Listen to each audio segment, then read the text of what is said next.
The soft light of dawn timidly emerged over the treetops as I, Therion, found myself in an open clearing, far from the remnants of the lost temple. The dew still shimmered brightly on the leaves, and the cold morning air blended with the earthy scent of the forest, creating an almost ethereal atmosphere. I was alone, or at least it seemed, surrounded by nature that held secrets and stories from past ages. The silence of the place was only broken by the gentle sound of a stream flowing slowly between the stones, and by the shy songs of birds waking after the long night. As I gazed at the clearing, my thoughts wandered between the memories of the recent encounters and the uncertainty of what was to come. I still bore the mark of the battle at the temple, and the weight of the black flame pulsed in my hands, constantly reminding me of the burden and promise that power held. However, in that scene of apparent peace, a new omen was forming. Something that indicated my journey, filled with both internal and external conflicts, was about to take a new turn. I walked slowly along the edge of the stream, each step marking the rhythm of a new hope mixed with my usual distrust. It didn't take long before I noticed signs of movement among the shadows. Figures appeared and disappeared like ghosts, but unlike the specters I had faced, these presences seemed to have a peaceful, though enigmatic, intent. Soon, as I approached a more open part of the clearing, I came across a group of individuals who didn't fit the traditional mold of warriors. They were wanderers, people with faces marked by time, their simple clothing revealing a deep connection to the land and a life full of experience. Among them, a man with a piercing gaze and scars that told stories without needing words, and a young woman with dark hair. Her expression, a mixture of determination and melancholy, caught my attention. "You must be Therion, the heir of the Black Flame," said the man in a deep voice, his eyes locking onto mine with sincere curiosity. "And I am Kale," the young woman added, her tone both welcoming and challenging. I raised an eyebrow, surprised by the assertiveness of those who, until then, were strangers. Although I had learned to distrust the world and its schemes, something in the sincerity of Kale's eyes made me lower my defenses. Kale and the man, who introduced himself as Riven, explained that they were part of a group of wanderers, individuals who roamed the borders of civilization and mysticism, seeking to restore balance in a world that seemed to have lost its moral compass. According to them, their mission was to preserve ancient knowledge and challenge those who sought to corrupt the secrets of the past for their own gain.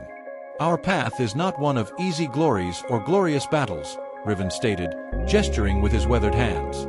"It is a journey of inner struggles, where each scar is a lesson and every fall, a chance to be reborn." I watched them with skepticism. I had always been an anti-hero, marked by my reluctance to accept any ideology or mission that seemed to be a preordained path. However, there was something genuine in those words, a raw and challenging truth that resonated with my own essence. Quick tip to level up your experience. Read Manhwas and light novels for free. Listen to epic audiobooks. Watch unlimited anime. Play cloud games with no console. And stream the best anime soundtracks. Check the description now and grab your free trials. "Why should I trust you?"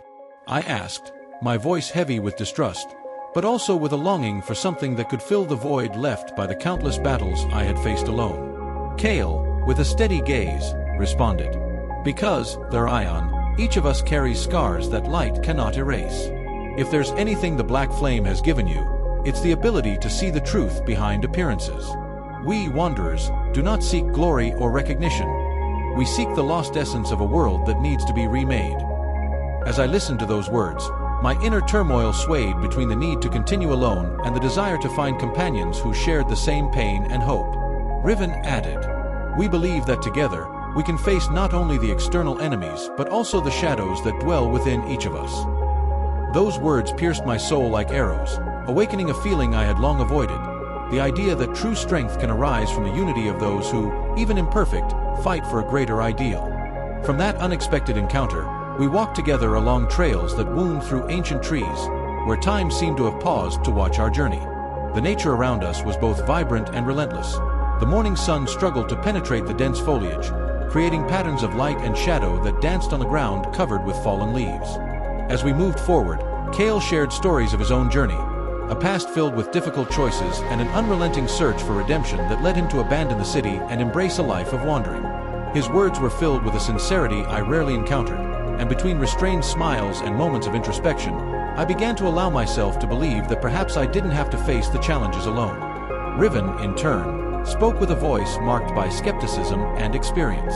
He told how the Order of Wanderers, formed by those who had rejected traditional paths and chosen to walk the line between the known and the unknown, had faced countless adversities, betrayals, irreparable losses, and the constant threat of enemies seeking to corrupt the knowledge of the ancients. "We are not heroes with capes and swords," he said with a melancholic half-smile. "We are survivors, who have learned to turn our pain into strength and our doubts into questions that drive us to evolve."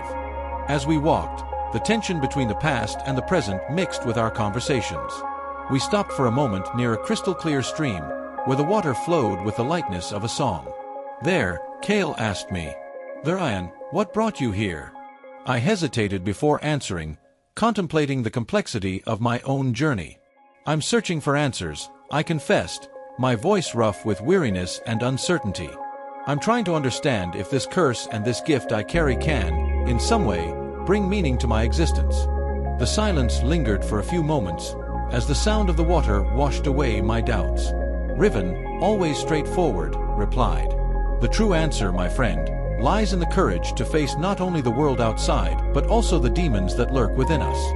In those words, I found a resonance that I had long tried to ignore. The idea that inner strength does not come from isolation, but from an honest confrontation with our own weaknesses, was both painful and liberating. "Together, perhaps we can unravel this mystery," Kale said, with a look that mixed determination and compassion. I knew that, though reluctant, there was something valuable in unity, a possibility that, by sharing my pains, I might finally find a path to ascension. As the morning deepened and the sun gained strength, our wandering group was suddenly startled by a sharp noise coming from the heart of the forest. A metallic sound, barely perceptible at first, transformed into a threatening clamor that echoed through the trees.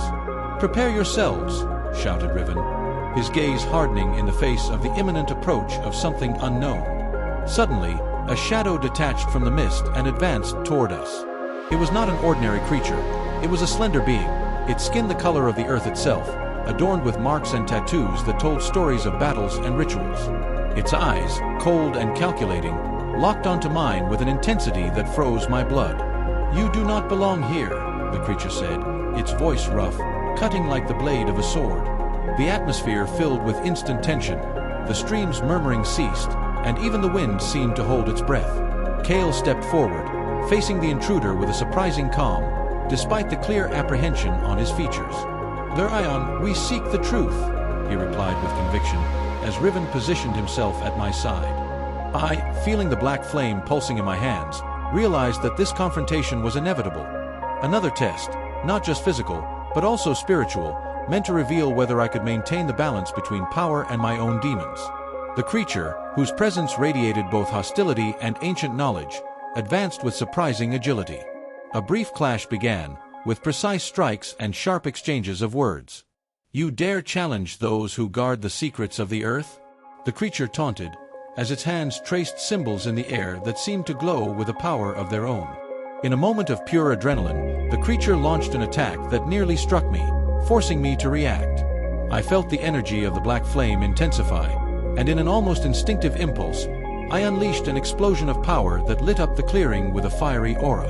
The impact was devastating.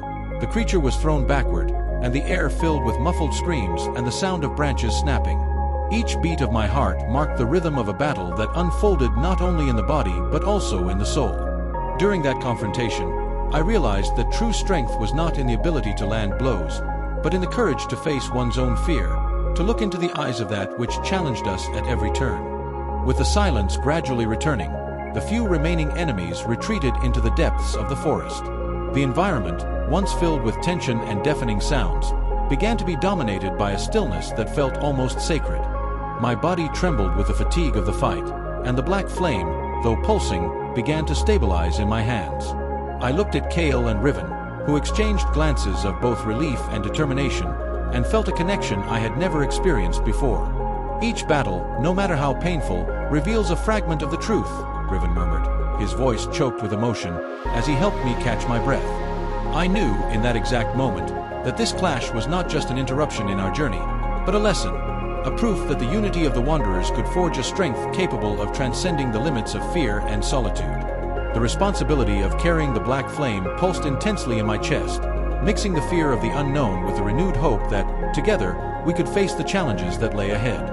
Cairo, who had remained silent until then, approached with a resolute look, and placing his hand on my shoulder, said, "Therion, the journey to ascension is not solitary. It is in the alliance of the Wanderers that true strength lies to transform destiny." These words resonated deeply, confirming that, although I had always walked alone, perhaps the path to mastering the black flame required the unity of hearts daring to fight against the darkness. As the morning advanced and the sun gained strength, we resumed our walk along the trail that opened between the ancient trees. The atmosphere felt different now, more vibrant, as if nature itself recognized the bond that had formed between us. I sat briefly by the edge of the stream, allowing the murmur of the water and the rustling of the leaves to bring me a brief relief from the accumulated tension. The fresh air carried the scent of damp earth and a promise of renewal. I closed my eyes for a long moment, absorbing every sensation and every whisper the environment offered. Amidst the calm of the new day, the words of Kale, Riven, and especially Cairo echoed in my mind, reminding me that true ascension required more than mastering power. It required the courage to open up to unity and the trust that, together, we could transform the scars of the past into a path of redemption. As the sun rose, illuminating each leaf and stone with a golden and comforting light, I felt that this encounter with the errants was just the beginning of a new phase in my journey. The black flame continued to burn intensely in my hands, a symbol of the burden and hope I carried, and every step forward brought me closer to the truth about my origin and the potential of a power that, if well channeled, could change the fate of everything I knew. With the first rays of the sun outlining a horizon full of possibilities, I rose, feeling that, at last, I was no longer alone in the darkness. The alliance of the Wanderers had been formed, and despite the uncertainties and challenges that would surely come, there was a collective strength that promised to make a difference.